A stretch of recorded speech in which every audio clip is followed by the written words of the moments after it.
Je suis la résurrection et la vie. Sœurs et frères, paix et joie. La scène du relèvement ou de la revivification de Lazare est aussi extraordinaire que bouleversante pour les gens de peu de foi.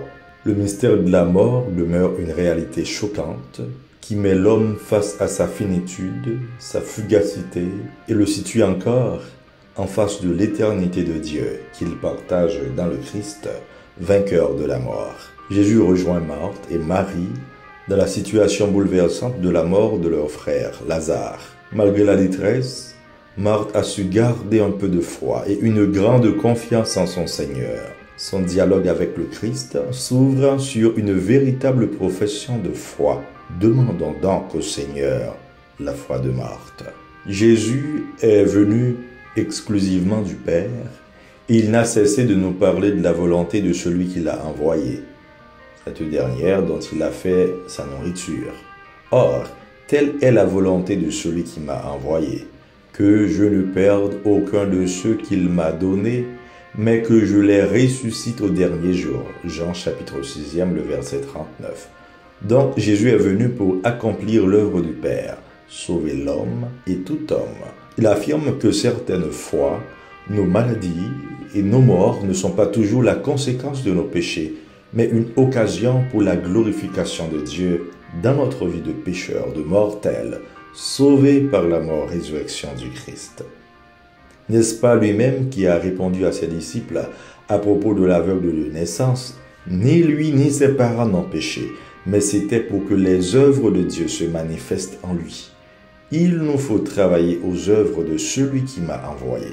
Encore aujourd'hui, il affirme: cette maladie ne conduit pas à la mort, elle est pour la gloire de Dieu, afin que par elle, le Fils de Dieu soit glorifié. En effet, dans les deux cas mentionnés, Dieu manifeste sa gloire et suscite en nous la foi. Le peuple Israël passa près de 50 ans à Babylone, en exil, comme un peuple meurtri. Il était fatigué d'attendre la libération. Beaucoup se détournaient de Yahvé et leur espérance devenait vacillante. Et voilà que le prophète Ézéchiel leur donne de recouvrer cette espérance du retour. Qui plus est, il a éveillé en eux l'espérance en la résurrection des morts. Vous saurez que je suis le Seigneur, quand j'ouvrirai vos tombeaux et vous en ferai remonter, ô mon peuple.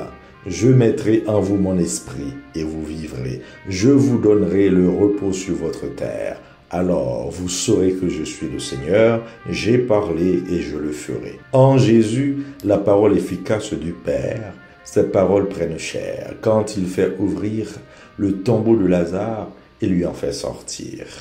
N'est-ce pas qu'aujourd'hui nous sommes en exil sur notre propre terre? Nous lançons à la suite de Marie un cri de détresse pour Haïti qui est à l'article de la mort, comme nation, comme peuple souverain, comme champion et pionnier dans la lutte anti-esclavagiste et la lutte pour la liberté. Comment espérer aujourd'hui, quand les forces de mort ont des racines profondes et nombreuses dans les hautes sphères de l'État même? Comment combattre main nue la violence quand les plus grands fusils d'assaut de modèle russe et américain, avec le carburant que l'on rend rarissime, servent à détruire la vie du peuple? Nous en appelons à la solidarité vraie et à la prière en esprit et en vérité. Quand nos sœurs et frères sont offerts comme un holocauste, est-ce pour justifier qu'on a besoin d'aide extérieure? Les mêmes qui fournissent les armes et les munitions, nous avons besoin d'être relevés comme Lazare, de revivre, de reprendre le goût de la sécurité, de nos belles plages, de nos sites historiques et touristiques, de nos mornes, de nos campagnes, de notre vie familiale. Réveillons-nous et mettons fin à cette barbarie. Voilà que les disciples et Jésus, dans le cas de Lazare, n'étaient pas sur la même longueur d'onde. Les disciples parlent de mort et Jésus de sommeil. La réaction de Marthe attire aussi notre attention et une partie sera reprise par Marie. Seigneur, si tu avais été ici, mon frère ne serait pas mort.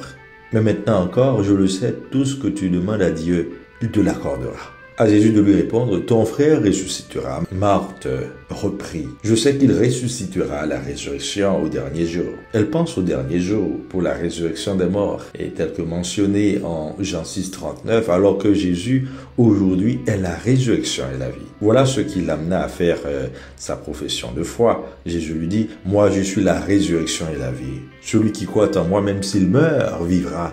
Quiconque vit et croit en moi ne mourra jamais. Crois-tu cela? Elle répondit, oui Seigneur, je le crois, tu es le Christ, le Fils de Dieu, tu es celui qui vient dans le monde. Croyons-nous aujourd'hui qu'avec le Christ, la mort n'a aucun pouvoir sur nous? C'est ce que nous nous préparons à célébrer à Pâques. En fait, ce récit ne met pas en scène le manque de vie de Lazare, mais le manque de foi chez les personnes présentes qui entourent Jésus. Selon le 4e évangile, Jésus est glorifié à l'heure de sa passion. Jésus affirme ici que la maladie de Lazare est pour la gloire de Dieu. On peut ainsi relier le geste de Jésus en faveur de Lazare à sa passion qui s'annonce. Sœurs et frères, reconnaissons avec Marthe et Marie que la présence de Jésus dans notre vie fait une grande différence. Et Jésus pleure aujourd'hui devant la situation de tant de peuples qui subissent la guerre, la violence, les génocides et les politiques internationales tuatoires. Oui, Jésus pleure en Afrique où nos frères et sœurs sont exploités dans plusieurs pays par des puissances étrangères et beaucoup n'ont pas accès aux besoins primaires. En Ukraine où sévit la guerre, en Syrie et surtout en ces jours en Haïti où s'opère un génocide sectoriel et graduel. Nous le savons, Dieu n'est pas venu éliminer ni expliquer la souffrance. Il est avec nous et il souffre avec nous. Et c'est pour que sa gloire éclate que nous souffrons certaines fois. Dans la situation actuelle, les forces du mal opèrent en maître et nous sommes responsables de notre propre souffrance, de nos propres maux. Le miracle du don de la vie à Lazare nous ouvre l'intelligence pour comprendre que par sa croix, Jésus vient donner à tous la vie. Et c'est cette vie que nous espérons. Le retour à la vie de Lazare est une image de la vie divine que Jésus offre à tous et pour laquelle nous devons aussi travailler jusqu'au siècle sans fin. Amen.